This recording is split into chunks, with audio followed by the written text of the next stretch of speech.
Assalamualaikum warahmatullahi wabarakatuh. Kami dari kelompok 13 akan mempresentasikan tentang fungsi linier pada permintaan dan keseimbangan pasar pada matematika ekonomi. Sebelumnya kita memperkenalkan diri dulu masing-masing.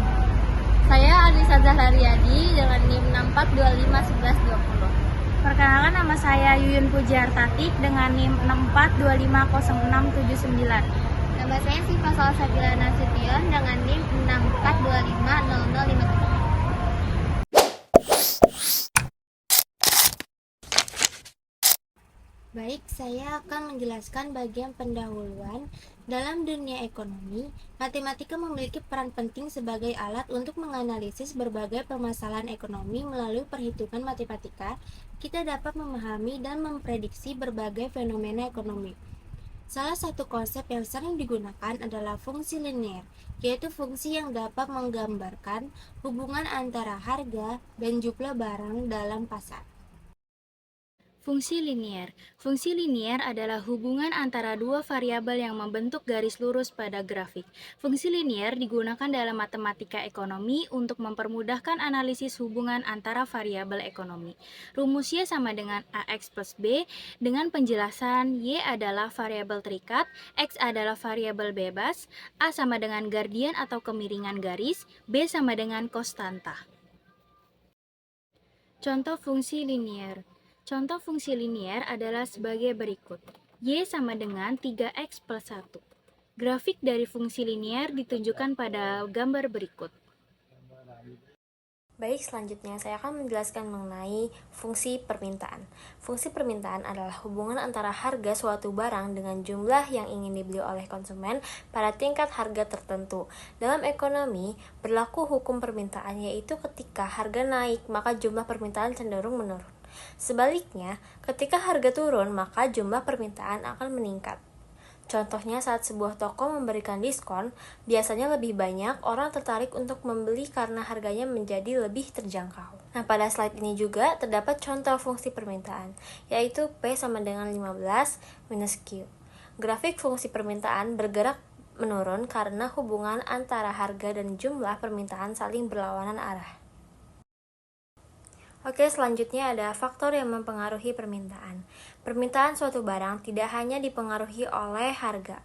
Ada beberapa faktor lain yang dapat mempengaruhi jumlah permintaan. Pertama adalah harga barang itu sendiri. Yang kedua, pendapatan masyarakat. Semakin tinggi pendapatan seseorang, biasanya kemampuan membeli juga meningkat. Selain itu, permintaan juga dipengaruhi oleh selera konsumen, kebutuhan, jumlah penduduk, serta keberadaan barang pengganti. Misalnya, ketika harga kopi naik, sebagian konsumen mungkin beralih untuk membeli teh sebagai barang pengganti. Baik, pada studi kasus permintaan ini diketahui terdapat dua kondisi harga dan jumlah permintaan yang berbeda. Dari data tersebut, dilakukan perhitungan untuk membentuk fungsi permintaan. Hasil yang diperoleh adalah QD sama dengan min 2P ditambah 50. Tanda negatif pada fungsi tersebut menunjukkan bahwa hubungan antara harga dan jumlah permintaan bersifat berlawanan arah. Artinya, setiap kali harga meningkat, jumlah barang yang diminta konsumen akan menurun. Sebaliknya, jika harga menurun, maka jumlah permintaan akan meningkat. Hasil ini sesuai dengan hukum permintaan yang telah dijelaskan sebelumnya. Fungsi keseimbangan pasar. Keseimbangan pasar adalah kondisi ketika jumlah barang yang diminta konsumen sama dengan jumlah barang yang ditawarkan produsen pada tingkat harga tertentu. Pada kondisi ini tidak terjadi kekurangan barang atau shortcut, tidak terjadi kelebihan barang atau surplus, pasar berada dalam keadaan stabil. Rumus keseimbangan pasar adalah QD sama dengan QS. Contoh saat harga ST 5.000, pembeli ingin membeli 50 gelas dan penjual juga menyediakan 50 gelas. Karena jumlah permintaan dan penawaran sama sama, maka terjadi keseimbangan pasar. Cara menentukan keseimbangan pasar. Keseimbangan pasar dapat ditentukan dengan beberapa cara, yaitu menggunakan tabel, menggunakan grafik, menggunakan pendekatan matematis. Ketiga cara tersebut digunakan untuk menemukan titik keseimbangan pasar. Selanjutnya, kita akan melihat keseimbangan pasar melalui tabel. Pada tabel ini terdapat harga, jumlah permintaan atau QD, dan jumlah penawaran atau QS. Dapat kita lihat bahwa ketika harga sebesar Rp200, jumlah permintaan dan jumlah penawaran sama-sama berjumlah 60 unit. Kondisi ini disebut sebagai keseimbangan pasar karena jumlah barang yang diminta konsumen sama dengan jumlah barang yang ditawarkan produsen. Pada harga di bawah Rp200, permintaan lebih besar daripada penawaran sehingga terjadi kekurangan barang. Sedangkan pada harga di atas Rp200, penawaran lebih besar daripada permintaan sehingga terjadi kelebihan barang di pasar. Selain menggunakan tabel, keseimbangan pasar juga dapat ditunjukkan melalui grafik. Kurva permintaan bergerak menurun dari kiri atas ke kanan bawah karena semakin tinggi harga, semakin sedikit jumlah barang yang diminta. Sebaliknya, kurva penawaran bergerak naik dari kiri bawah ke kanan atas karena semakin tinggi harga, semakin banyak barang yang ditawarkan produsen. Titik pertemuan antara kurva permintaan dan kurva penawaran disebut titik keseimbangan pasar. Berdasarkan data pada tabel, titik keseimbangan terjadi pada harga Rp350 dengan jumlah keseimbangan sebesar 60 unit. Pada titik ini tidak terjadi kelebihan maupun kekurangan barang di pasar. Contoh studi kasus keseimbangan pasar. Contoh kasus, saat harga barang Rp20.000, jumlah permintaan adalah 60 unit, sedangkan jumlah penawaran hanya 30 unit. Artinya permintaan lebih besar daripada penawaran sehingga barang cenderung langka. Kemudian ketika harga naik menjadi Rp40.000, jumlah permintaan turun menjadi 40 unit, sedangkan jumlah penawaran meningkat menjadi 70 unit.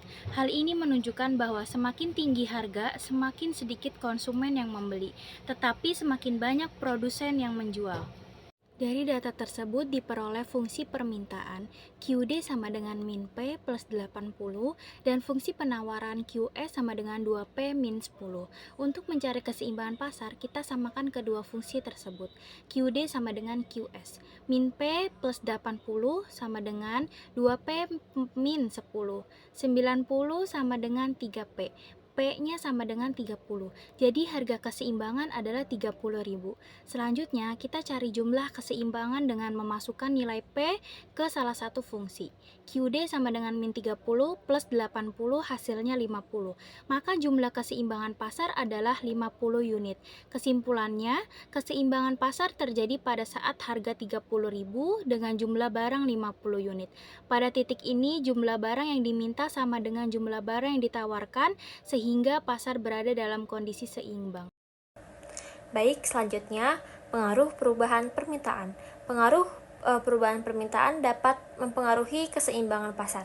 Jika permintaan meningkat, maka harga dan jumlah barang yang diperjualbelikan cenderung meningkat.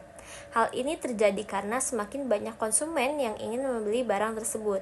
Sebaliknya, jika permintaan menurun, maka harga dan jumlah barang yang diperjualbelikan juga cenderung menurun. Oleh karena itu, perubahan permintaan menjadi salah satu faktor penting yang dapat mempengaruhi kondisi pasar. Nah, selanjutnya ada contoh di kehidupan sehari-hari. Agar lebih mudah dipahami, di sini terdapat contoh dalam kehidupan sehari-hari. Yang pertama adalah masker saat pandemi. Pada saat itu permintaan masker meningkat sangat tinggi, sementara jumlah masker yang tersedia itu terbatas. Nah, makanya harga masker juga ikut naik. Contoh yang kedua adalah buah mangga saat musim panen. Karena jumlah mangga yang tersedia sangat banyak, sedangkan permintaan tidak terlalu meningkat, maka harga mangga cenderung turun. Contoh yang terakhir adalah harga beras pada kondisi normal. Ketika jumlah beras yang ditawarkan sesuai dengan jumlah yang dibutuhkan masyarakat, maka harga beras cenderung stabil. Kondisi ini menunjukkan adanya keseimbangan pasar.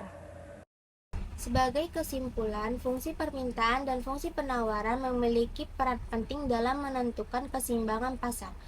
Keseimbangan pasar terjadi ketika jumlah barang yang diminta sama dengan jumlah barang yang ditawarkan, sehingga tidak terjadi kelebihan maupun kekurangan barang di pasar. Selain itu, melalui fungsi linier, hubungan antara harga permintaan dan penawaran dapat dianalisis dengan lebih mudah, baik menggunakan tabel, grafik, maupun perhitungan matematis. Dengan demikian, matematika ekonomi dapat membantu memahami berbagai fenomena yang terjadi di pasar.